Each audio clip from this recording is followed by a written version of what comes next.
चालाकी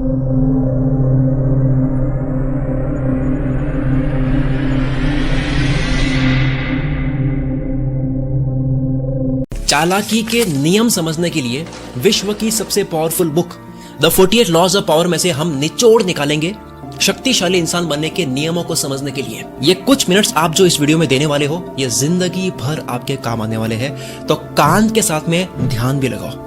शुरू करते हैं। आइए देखते हैं जो पॉजिटिव एटीट्यूड रखते हैं, जिसका सबसे बड़ा एग्जांपल है मनी हाइस्ट के प्रोफेसर, जिससे हम सब इंप्रेस हुए हैं उनके टफ कंडीशन में भी स्मार्टनेस को आजमाने को लेकर। इंसान क्या चाहता है? इंसान पावर चाहता है, सत्ता चाहता है, शक्ति, अपना दबाव बनाना चाहता है, और पावर मिलती है समझदारी से, चालाकी से, होशियारी से। ओझा सर कहते हैं, राजा बनने के लिए बस एक ही चीज का विकास जरूरी है, समझदारी। मैं आपको इस वीडियो में शक्तिशाली बनने के ऊपर विश्व की अब तक की सबसे powerful book the 48 laws of power में से मेरे कुछ फेवरेट लॉज बताने वाला हूँ। शुरू करते हैं। पहला law, always say less than necessary. जरूरत हो उतना ही बोलो। मेरे फेवरेट मूवी जॉन विक में जॉन बहुत कम बोलता है, पर जब भी वो बोलता है सुनने के लिए कान खड़े हो जाते हैं।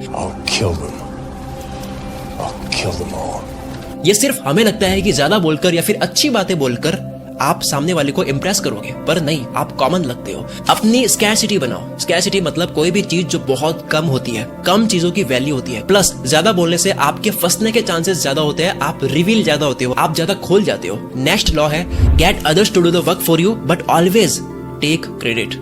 दूसरों से काम करवाओ पर नाम अपना करो। थॉमस एल्वा एडिसन, जो बल्ब के आविष्कार की वजह से जाने जाते हैं, उन्होंने बहुत खोजे या प्रोजेक्ट पर काम दूसरे वैज्ञानिकों से करवाया, जैसे निकोला टेस्ला, और उनको पैसे देकर उस प्रोजेक्ट को खरीद लिया और अपने नाम के साथ में लॉन्च कर दिया। एक लीडर खुद काम नहीं करता है, उसके लोग काम करते हैं, पर नाम लीडर का होता है। कई फेमस लोग, सेलिब्रिटीज, बिजी होने की वजह से वो अपनी किताब नहीं लिख पाते हैं, किसी से लिखवा करके वो पब्लिश करते हैं। क्रेडिट ले जाता है वो फेमस इंसान, वो सेलिब्रिटी जिसने लिखी नहीं थी, और लिखने वाले को सिर्फ एक बार पेमेंट मिलती है। इसे बोलते हैं गोस्ट राइटिंग। स्टीव जॉब्स ने खुद ने कोडिंग नहीं करी, खुद ने प्रोग्राम्स नहीं बनाए, खुद ने कंप्यूटर नहीं बनाया, फोन नहीं बनाया, पर एप्पल का नाम सुनते ही किसका नाम याद आता है? अगला लो है, win through your actions never through your argument. बातों से मत जीतो, साबित करके, कुछ करके जीतो। एक समझदार इंसान जब बेवकूफ इंसान से बहस करता है, तब बहस शुरू होते ही वहां अब दो बेवकूफ हो चुके हैं। बहस मत करो, साबित करो। 3 इडियट मूवी में आपने देखा होगा कि आमिर खान करीना को बोलकर नहीं समझाता है कि तुम्हारी शादी एक गधे से हो रही है, बल्कि एक्शन से समझाता है। जैसे वॉच गुम होने का नाटक करवा दिया ताकि उसका रिएक्शन दिख जाए। What? You lost the watch? अरे कोई नहीं यार, नहीं ले लेना। अरे चालाकी थी। शूज पर चटनी गिराई ताकि वो अमीरी दिखाए, प्राइस दिखा करके कितने के जूते थे। अरे $300 के शूज है। ये दुनिया बातों से नहीं मानती है, डेमो से मानती है। डेमो देना होता है। सर क्रिस्टोफर रेन इंग्लैंड के बहुत बड़े आर्किटेक्ट लंदन के टाउन हॉल के प्रोजेक्ट पर काम करते हैं, और जब वो बना करके पूरा तैयार कर देते हैं, उसके बाद में सिटी मेयर को दिक्कत होती है कि इस बिल्डिंग में यार पिलर्स नहीं है, जिसकी वजह से शायद ये नीचे गिर सकती है। आर्किटेक्ट के अकॉर्डिंग उस बिल्डिंग में पिलर्स की जरूरत नहीं थी, फिर भी उस समझदार आर्किटेक्ट ने बिना बहस करे पिलर्स बना दिए सिटी मेयर्स के कहने पर। कुछ सालों के बाद में जब उस बिल्डिंग में रिनोवेशन का काम चल रहा था, तो वर्कर्स ने देखा कि यार ये जो 2 पिलर्स है, इनके ऊपर तो जोर आ ही नहीं रहा है, ये तो छत से अटैच्ड है ही नहीं, तो ये पिलर्स केवल शो के लिए क्यों लगाए गए? फिर हिस्ट्री में देखा तो पता लगा कि इस समझदार आर्किटेक्ट ने बिना बहस करे ये 2 पिलर्स सिटी मेयर्स के कहने पर लगा दिए थे, जबकि जरूरत नहीं थी। आर्किटेक्ट ने खुद के डिजाइन के साथ में कॉम्प्रोमाइज भी नहीं करा और सिटी मेयर के लोगों को भी नाराज नहीं किया। आप एक्शन से जीतो, शब्दों से नहीं। चालाकी का अगला नियम है, learn to keep people dependent on you.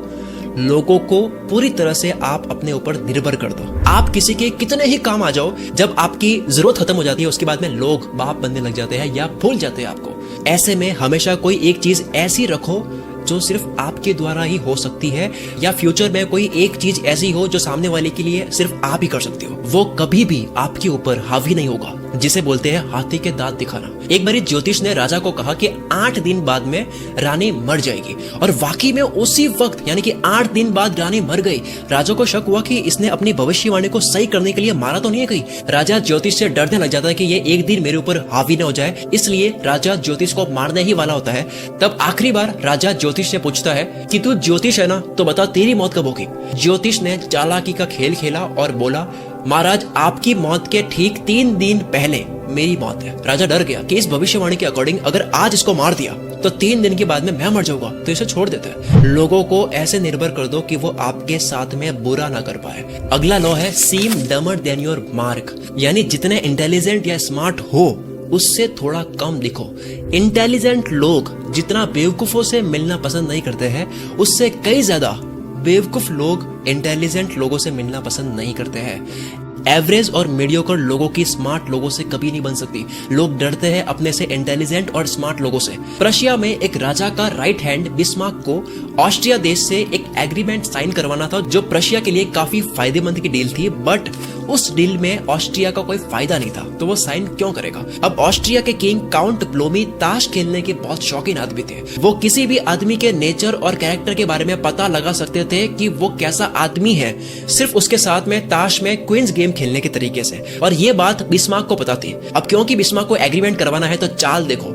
Agreement होने के एक दिन पहले बिस्मार्क ब्लोमी को, जो कि ताश खेलने के शौकीन है, उनको बातों में उलझाकर बड़ी चालाकी से क्वींस खेलने के लिए इनवाइट कर लेता है। और जब गेम शुरू हुआ तो बिस्मार्क ने वो गेम जान करके लापरवाही से खेला, खूब पैसे हारे, लेकिन ऐसा करके ब्लोमी को चकमा देने में बिस्मार्क कामयाब रहा। ब्लोमी को ये फील करवा दिया कि बिस्मार्क काफी रिस्क लेने वाला इंसान है। गेम्स में गलत मूव्स चलकर बहुत पैसा हारने के साथ में बेवकूफों की तरह वो बात भी किया जा रहा था, खुद को नर्वस साउंड करवाने के लिए या फिर राजा ब्लोमी के सामने कम अक्ल वाला दिखने के लिए। ब्लोमी ने बिस्मार्क के नेचर और कैरेक्टर से पता लगा लिया कि ये इंसान कमजोर है, ये लापरवाह इंसान है, ये डर जाता है, ये क्या ही चाल चल रहा होगा। इसलिए दूसरे ही दिन एग्रीमेंट साइन करने का टाइम आया तो बिना ठीक से कंडीशंस पढ़े साइन कर दिए। और बिस्मार्क पत्तों का गेम हार के भी जीत गया, साइन करवा लिया। रूल, सामने वाले को लगने दो कि वो जीत रहा है, लेकिन दिमाग में आप जीतो। Play smart, act like you don't notice anything. आप मेरी वीडियोस को देख करके चालाकी और समझदारी सीखो, पर चार्ली चैपलिन की बात भी याद रखो, जो कि है more than cleverness we need kindness and gentleness. यानी दुनिया में चालाकी के साथ नम्रता भी जरूरी है। चालाकी से आपको खुद को बचाना है, ना कि दूसरों को दबाना है। आई होप इतना काफी था। वैसे हाँ, इंसान के अंदर भोलापन, बचपना और पागलपन ये कभी मरने नहीं चाहिए, ये कभी खत्म नहीं होनी चाहिए। वॉल्ट डिज्नी ने कहा है कि चालाक और जिसमें बहुत दिमाग है वो कभी भी कुछ नहीं समझ सकता। इनका मतलब है कि ज्यादा समझदारी आपको कुछ चीजें सीखने से रोकती है, तो बैलेंस होना चाहिए। इस वीडियो में एक कमेंट करके जरूर जाना अगर आपने इस वीडियो को पूरी देखी है। अगर तारीफ क्या कर रही है समझ नहीं आ रहा है, तो केवल ये लिख दो यार कि मैंने वीडियो को पूरी देख ली है, वो मेरे लिए मोटिवेशन होगा। मिलते हैं अगले संडे शाम।